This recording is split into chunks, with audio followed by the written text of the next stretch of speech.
Alright, this is Vegeta8259 again, and today I'm going to be doing an unboxing video of the new, well, sort of new, Master Grade Gundam Deathscythe Hell.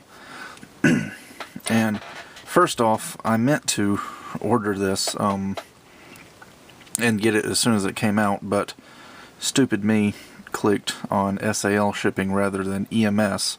So it took 2 weeks to get here rather than 4 days. So that's why it took so long for me to get this guy. Anyway, first I do want to comment on the what I consider amazing box art. This is just absolutely gorgeous box art in my opinion, with the Deathscythe Hell in a dynamic pose and all the bats and the moon in the background is just really, really nice. So anyway, it's the front of the box. Bottom of the box is going to show off pictures of the painted and completed model kit, some of the various features of the kit, the active cloak, the beam scythe or beam scissors, whatever you want to call it, the knees, the little duo figure, cockpit hatch, decals, things like that. Here is the side of the box. Top of the box is going to show off some more posing possibilities, a little bit of explanation of the OVA Endless Waltz versions of Deathscythe and Deathscythe Hell, as well as some screen caps and some more info on Endless Waltz. The other Gundams from the Endless Waltz timeline, including their Verka or EW versions, and then their custom or, well, their Endless Waltz versions, whatever. And finally, this kit retails for 4,500 yen. So let's go ahead and open this up.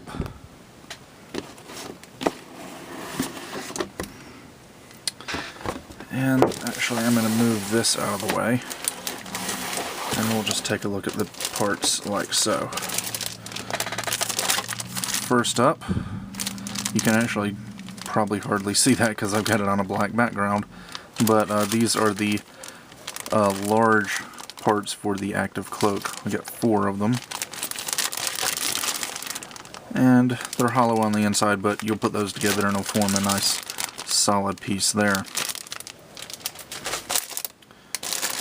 Let's see. Next up, we've got another runner of parts for the active cloak, including the center and middle sections, as well as a relatively small runner of polycaps here.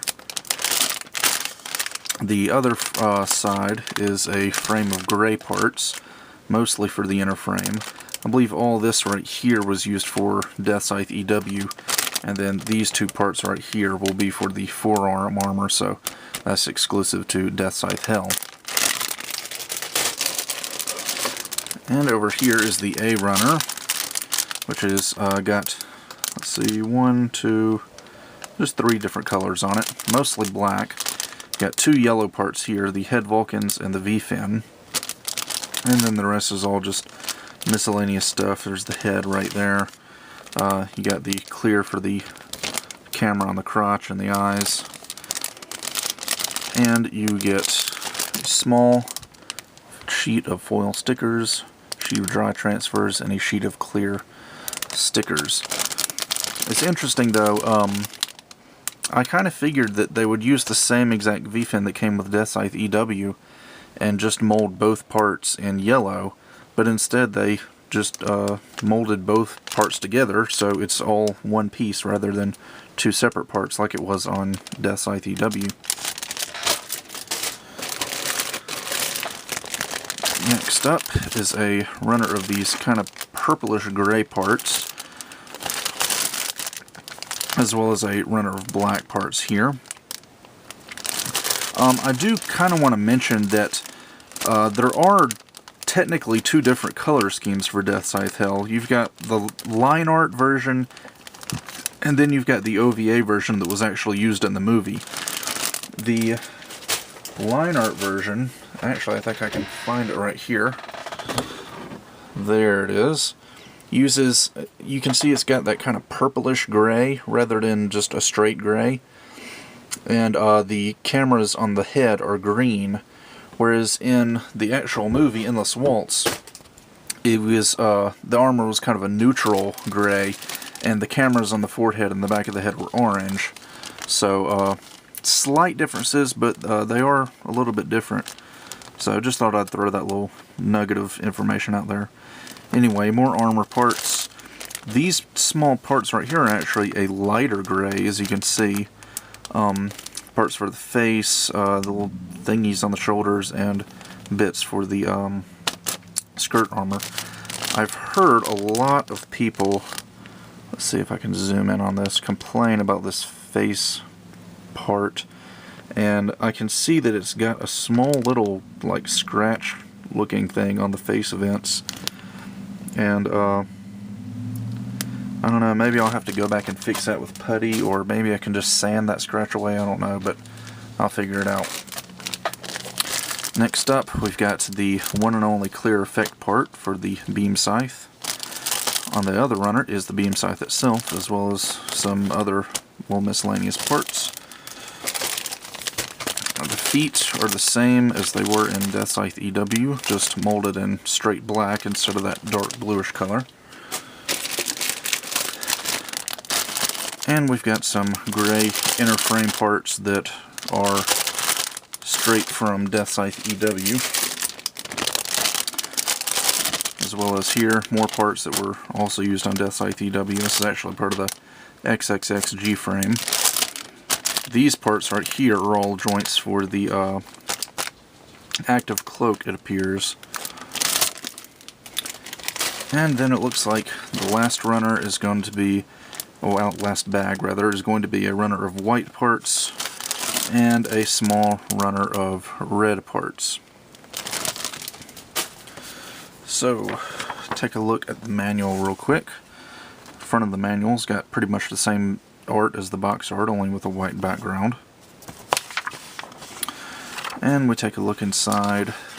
Standard master grade manual stuff.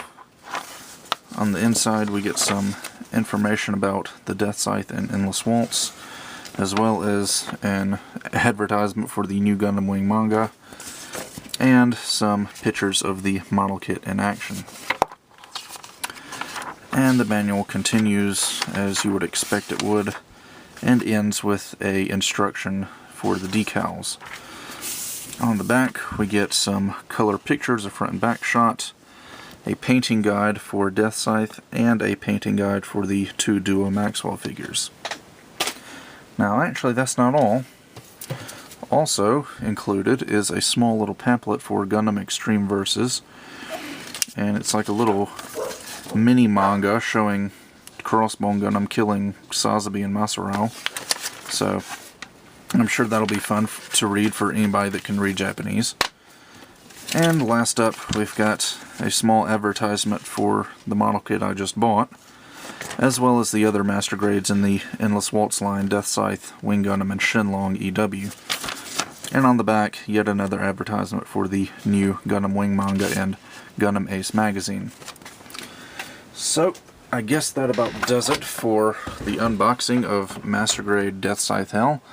Now I can get to work snapping this guy together, painting him, and reviewing him. So, with that, I will see you guys next time.